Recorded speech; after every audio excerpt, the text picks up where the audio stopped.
He's been a friend, and he is the next mayor of the greatest city on earth, Zohran Mamdani.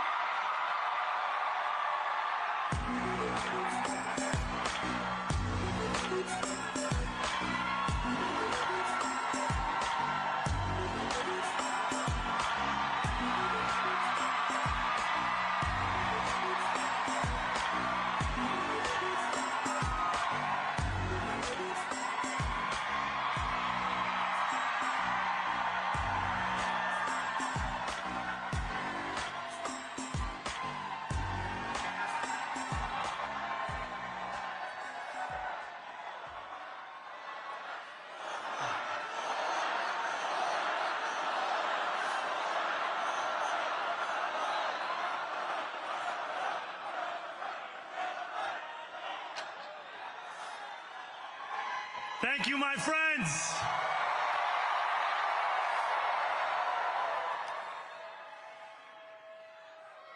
The sun may have set over our city this evening, but as Eugene Debs once said, I can see the dawn of a better day for humanity.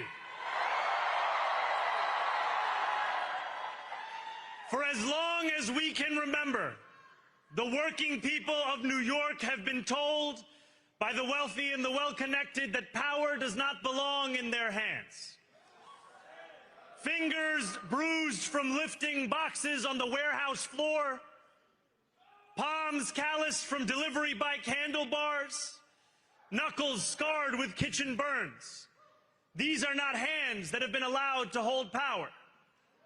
And yet, over the last 12 months, you have dared to reach for something greater. Tonight, against all odds, we have grasped it.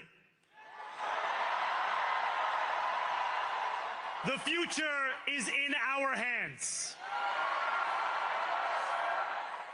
My friends, we have toppled a political dynasty.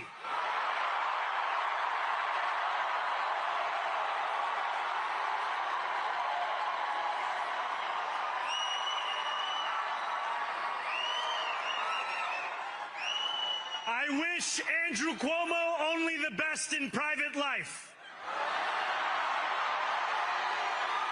But let tonight be the final time I utter his name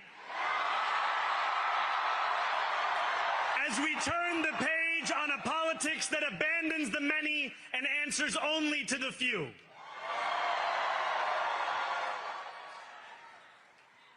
New York, tonight you have delivered a mandate for change, a mandate for a new kind of politics, a mandate for a city we can afford, and a mandate for a government that delivers exactly that. On January 1st, I will be sworn in as the mayor of New York City.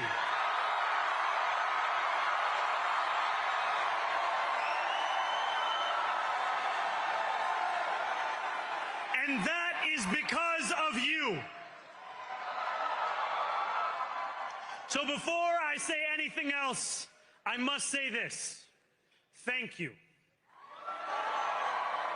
Thank you to the next generation of New Yorkers who refused to accept that the promise of a better future was a relic of the past. You showed that when politics speaks to you without condescension, we can usher in a new era of leadership. We will fight for you because we are you. Or as we say on Steinway, ana minkum wa ilaykum.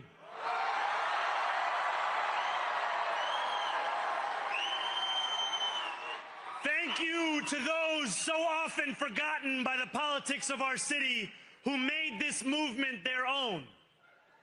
I speak of Yemeni bodega owners and Mexican abuelas, Senegalese taxi drivers and Uzbek nurses, Trinidadian line cooks and Ethiopian aunties. Yes, aunties. To every New Yorker in Kensington and Midwood and Hunts Point, know this.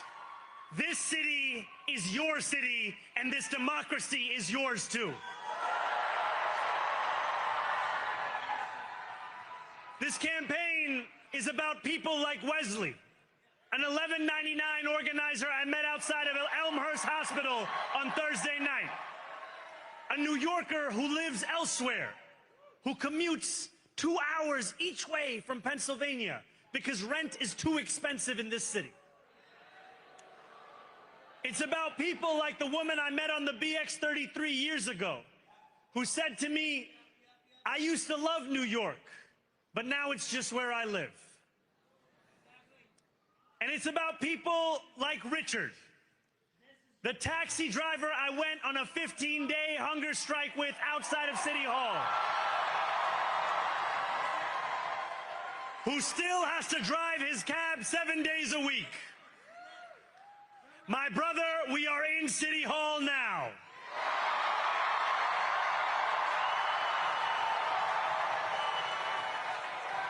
This victory is for all of them, and it's for all of you. The more than 100,000 volunteers who built this campaign into an unstoppable force. Because of you, we will make this city one that working people can love and live in again. With every door knocked, every petition signature earned, and every hard-earned conversation, you eroded the cynicism that has come to define our politics. Now, I know that I have asked for much from you over this last year. Time and again, you have answered my calls. But I have one final request.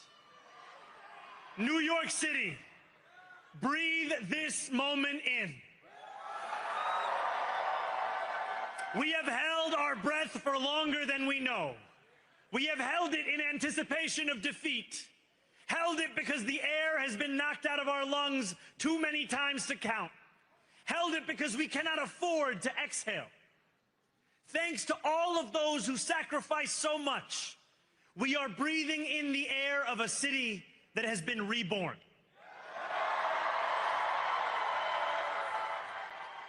To my campaign team, who believed when no one else did, and who took an electoral project and turned it into so much more, I will never be able to express the depth of my gratitude. You can sleep now. To my parents, Mama and Baba, you have made me into the man I am today. I am so proud to be your son. And to my incredible wife, Rama,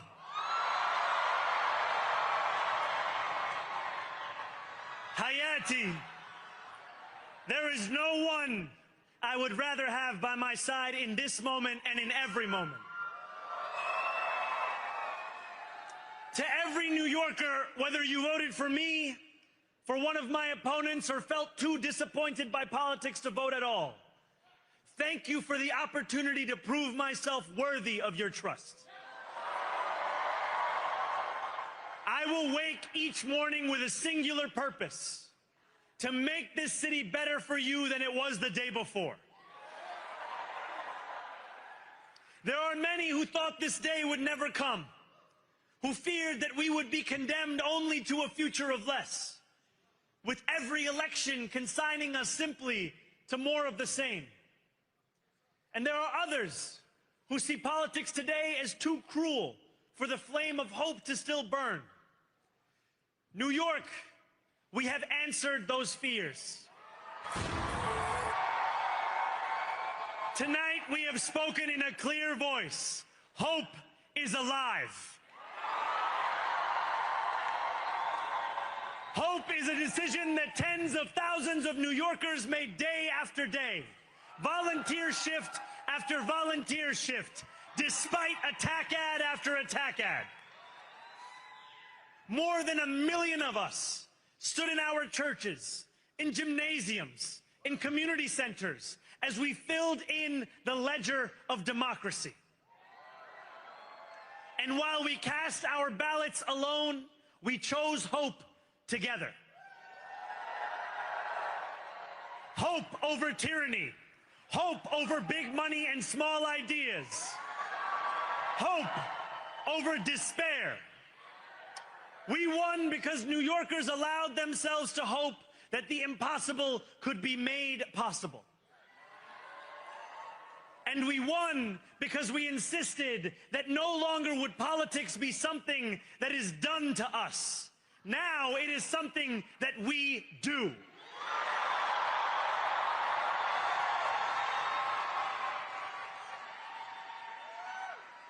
Standing before you, I think of the words of Jawaharlal Nehru.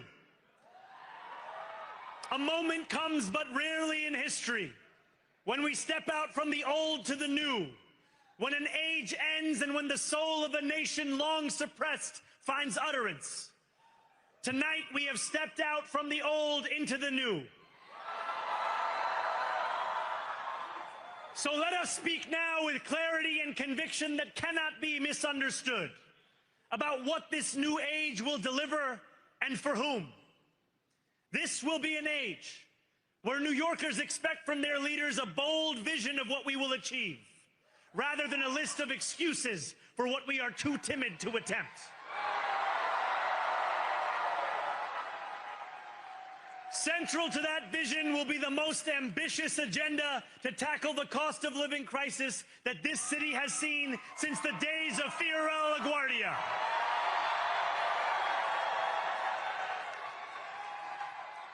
An agenda that will freeze the rents for more than 2 million rent-stabilized tenants.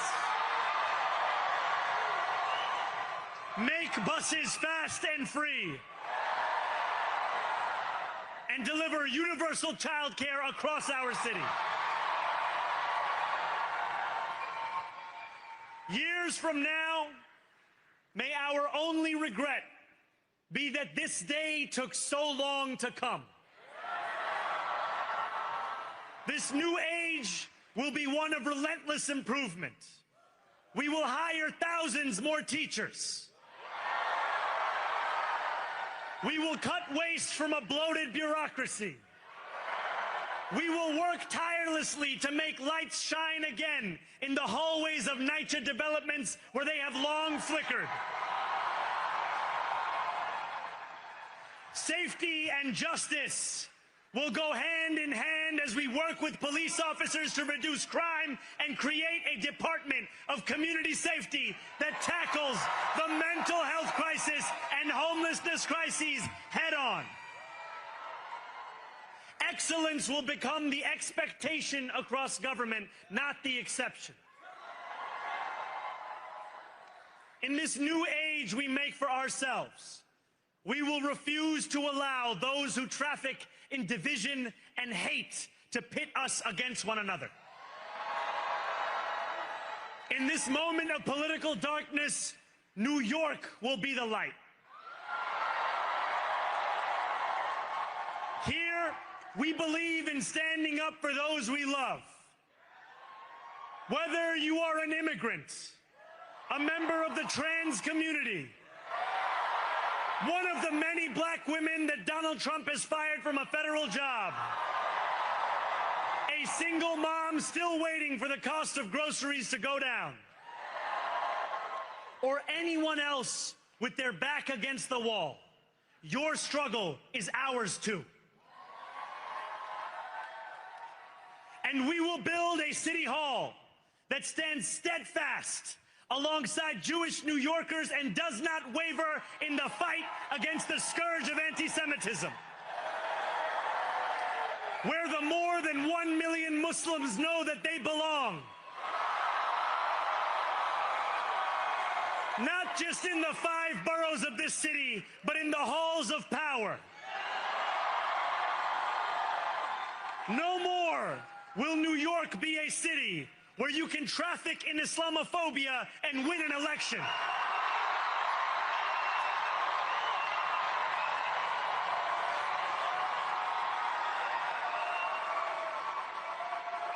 This new age will be defined by a competence and a compassion that have too long been placed at odds with one another. We will prove that there is no problem too large for government to solve and no concern too small for it to care about.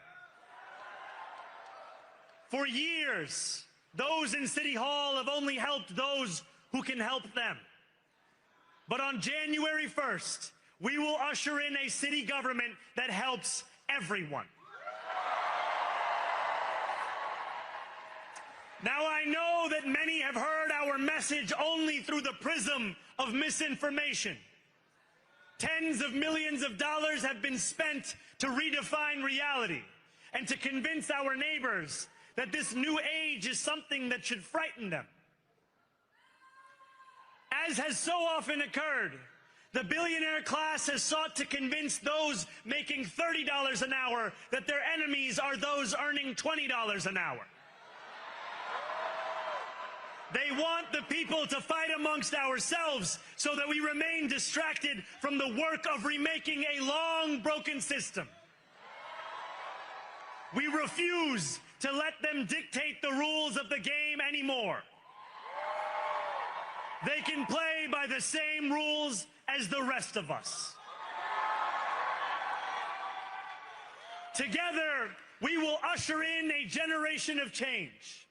And if we embrace this brave new course, rather than fleeing from it, we can respond to oligarchy and authoritarianism with the strength it fears, not the appeasement it craves.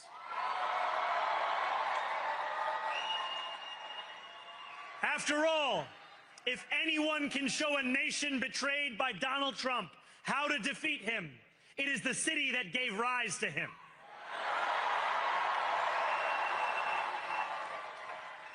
And if there is any way to terrify a despot, it is by dismantling the very conditions that allowed him to accumulate power. This is not only how we stop Trump, it's how we stop the next one. So Donald Trump, since I know you're watching, I have 4 words for you. Turn the volume up.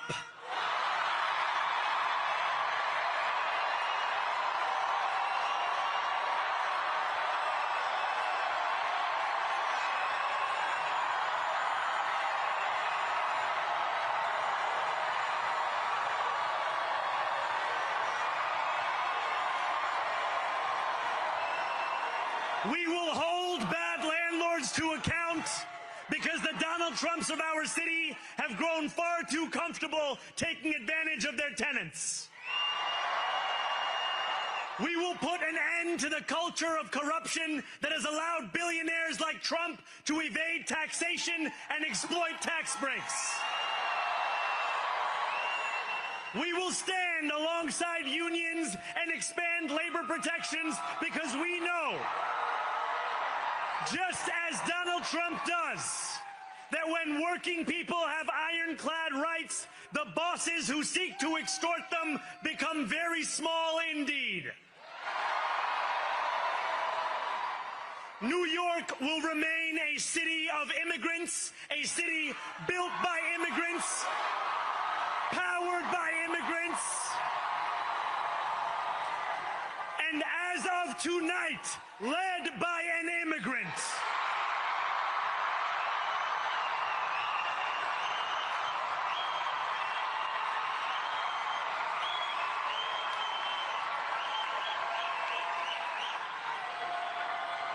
So hear me, President Trump, when I say this. To get to any of us, you will have to get through all of us.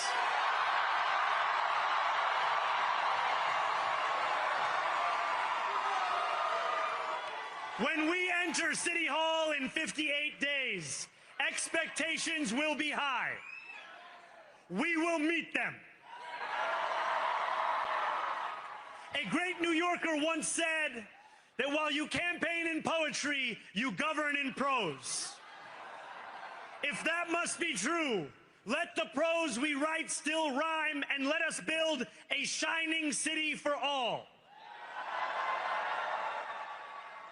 And we must chart a new path, as bold as the one we have already traveled. After all, the conventional wisdom would tell you that I am far from the perfect candidate. I am young, despite my best efforts to grow older. I am Muslim. I am a democratic socialist. And most damning of all, I refuse to apologize for any of this. And yet, if tonight teaches us anything, it is that convention has held us back. We have bowed at the altar of caution, and we have paid a mighty price. Too many working people cannot recognize themselves in our party. And too many among us have turned to the right for answers to why they've been left behind. We will leave mediocrity in our past. No longer will we have to open a history book for proof that Democrats can dare to be great. Our greatness will be anything but abstract. It will be felt by every rent-stabilized tenant who wakes up on the first of every month,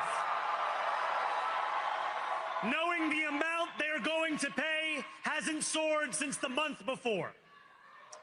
It will be felt by each grandparent who can afford to stay in the home they have worked for, and whose grandchildren live nearby because the cost of childcare didn't send them to Long Island. It will be felt by the single mother who is safe on her commute and whose bus runs fast enough that she doesn't have to rush school drop-off to make it to work on time. And it will be felt when New Yorkers open their newspapers in the morning and read headlines of success, not scandal. Most of all, it will be felt by each New Yorker when the city they love finally loves them back. Together, New York, we're going to freeze the... Together, New York, we're going to make buses fast and... Together, New York, we're going to deliver universal... Let the words we've spoken together, the dreams we've dreamt together, become the agenda we deliver together.